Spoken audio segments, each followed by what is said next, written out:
സുഖമായിട്ടിരിക്കുന്നതെന്ന് വിചാരിക്കുന്നു. അപ്പോൾ ഇന്നത്തെ എൻ്റെ വീഡിയോയിലേക്ക് എല്ലാവർക്കും സ്വാഗതം. അപ്പോൾ ഇന്നൊരു സൺഡേ ആണ്. സൺഡേ ഒരു ബിരിയാണി ഡേ ആയിട്ടാണ് ഒഫീഷ്യലി ഞാൻ പൊതുവെ വിചാരിക്കാറ്. അപ്പോൾ നോർമലി ചിക്കൻ ബിരിയാണിയാണ് ഞാൻ ചെയ്യാറ്. മട്ടൺ ഇതുവരെ എൻ്റെ ലൈഫിൽ ഞാൻ മട്ടൺ കറി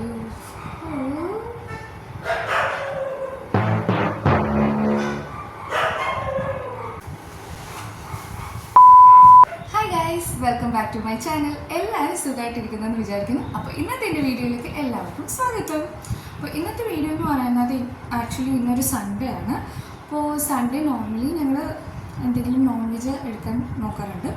സോ അതിൽ മെയിനായിട്ട് ബിരിയാണി വയ്ക്കാനായിരിക്കും. അപ്പം എല്ലാ പ്രാവശ്യവും ചിക്കൻ ആയിരിക്കും നോർമലി എടുക്കുന്നത്.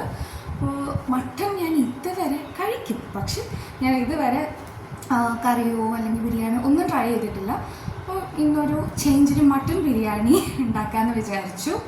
അപ്പോൾ അതൊരു വ്ളോഗാക്കാമെന്ന് കൂടെ വിചാരിച്ചു. അപ്പോൾ അതിൻ്റെ ഇൻഗ്രീഡിയൻസ് ഞാൻ പറയാം. ഫസ്റ്റ് ടൊമാറ്റോ ആണ്. ടൊമാറ്റോ ഒരു 4 മീഡിയം സൈസ് ടൊമാറ്റോ ഇതുപോലത്തെ ഒരു ക്യൂബ് ഷേപ്പിൽ കട്ട് ചെയ്ത് വെച്ചിട്ടുണ്ട്. പിന്നെ ഇത് ജിഞ്ചർ ഗാർലിക് ഗ്രീൻ ചില്ലി പേസ്റ്റാണ്. ഇതും അത്യാവശ്യം നല്ല ക്വാണ്ടിറ്റിയിൽ ഞാൻ എടുത്തിട്ടുണ്ട്.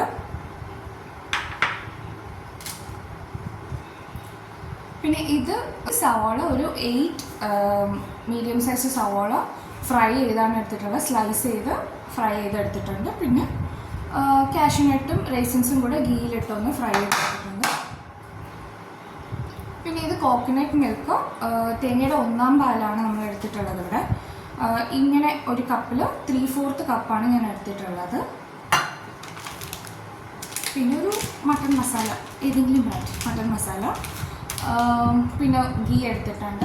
ഇത് അല്ലാത്ത ഇൻഗ്രീഡിയൻസ് എന്ന് പറഞ്ഞാൽ മട്ടൺ വേണം, ജീരകശാല റൈസ്, അതൊരു ഞാൻ 30 മിനിറ്റ്സ് വാഷ് ചെയ്തിട്ട് സോക്ക് ചെയ്ത് വെച്ചിട്ടുണ്ടായിരുന്നു, ഒരു 30 മിനിറ്റ്സ്. അതിനുശേഷം സ്ട്രെയിൻ ചെയ്ത് വെച്ചിട്ടുണ്ട്. പിന്നെ ഉപ്പും ഗരം മസാല പൗഡറും വേണം, അല്ലാതെ പൊടിക്കാത്ത ഗരം മസാലയിൽ കുറച്ച് സംഭവങ്ങൾ പട്ട, ഗ്രാമ്പു, ഏലക്ക അങ്ങനത്തെ കാര്യങ്ങളൊക്കെ വേണം. അപ്പം അതും എടുത്ത് വെച്ചിട്ടുണ്ട്. അതൊക്കെ നമുക്ക് കുക്കിംഗ് ചെയ്തുകൊണ്ടിരിക്കുമ്പോൾ നമുക്ക് കാണാം. അപ്പോൾ നമുക്ക് ഒട്ടും ലേറ്റ് ആക്കിയത് വേഗം തന്നെ വീഡിയോയിലേക്ക് പോകാം.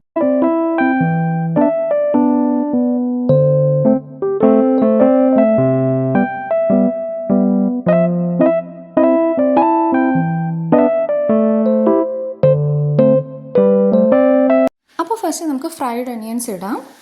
ഇത് ഫ്ലെയിം ഒന്ന് ഓൺ ചെയ്ത് വെച്ചിട്ടല്ല, ഏതെങ്കിലും ഒരു ബൗളിലോ എന്തിലാണോ നിങ്ങൾ മിക്സ് ചെയ്യാൻ ഉദ്ദേശിക്കുന്നത് അതിൽ ഫ്രൈഡ് ഒനിയൻസ്, ടൊമാറ്റോ, പിന്നെ ginger garlic green chilli paste, mutton, ഇതൊക്കെ ഇട്ട് ഒന്ന് മിക്സ് ചെയ്യുക ജസ്റ്റ്. പിന്നെ ഇതിലേക്ക് മഞ്ഞൾപ്പൊടി, ഉപ്പ്, ഗരം മസാല, മട്ടൺ മസാല ഇതൊക്കെ ഒന്ന് ഇട്ട് മിക്സ് ചെയ്യുക, നല്ലവണ്ണം മിക്സ് ചെയ്യുക.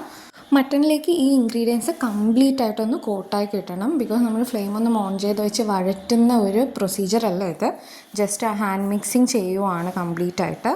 അതിനുശേഷം നമുക്ക് കുറച്ച് നെയ്യും ഒഴിക്കണം, അതുപോലെ തന്നെ തൈരും, മിൻറ്റ് ലീവ്സ്, കൊറിയാൻഡർ ലീവ്സ്, ഒരു ലെമൺ സ്ക്വീസ് ചെയ്തതും കൂടെ ഞാനിതിൽ ഒഴിക്കുന്നുണ്ട്. കേർഡ് ആണെങ്കിൽ ഒരു 1/2 കപ്പും പിന്നെ മിൻറ്റ് ലീവ്സും കൊറിയാൻഡർ ലീവ്സും ഒരു കൈക്കണക്ക് എന്നുള്ള രീതിയിലാണ് ഞാനിതിൽ യൂസ് ചെയ്തിട്ടുള്ളത്. അതിനുശേഷം ഈ മിക്സ് ചെയ്ത ഇൻഗ്രീഡിയൻസ് എല്ലാം ഞാൻ കുക്കറിൽ വേവിക്കാൻ വയ്ക്കുന്നുണ്ട്. ഞാൻ യൂസ് ചെയ്യുന്ന മട്ടണിൽ 5 വിസിൽ കൊണ്ട് വെന്തിട്ടുണ്ടായിരുന്നു. സോ അതിനുശേഷം ഞാൻ ഒരു ബിരിയാണി പോട്ടിലേക്ക് മാറ്റി കോക്കനട്ട് മിൽക്കാണ് ആഡ് ചെയ്തിരിക്കുന്നത്. എന്നിട്ട് അത് ഇച്ചിരി ഒന്ന് വറ്റി വരുമ്പോഴത്തേക്കും റൈസ് അതിൻ്റെ പുറത്തിട്ട് ദം ചെയ്തെടുക്കുക ചെയ്യാറ്. റൈസ് ദം ചെയ്യുമ്പോഴത്തേക്കും അതിൻ്റെ ടോപ്പ് ലെയറിലായിട്ട് കാഷ്യൂസും റൈസിൻസും കൊറിയാൻഡർ ലീവ്സും മിൻറ്റ് ലീവ്സും പിന്നെ ഒരു 1/4 സ്പൂൺ ഗരം മസാല കൂടെ ഇടുന്നുണ്ട്.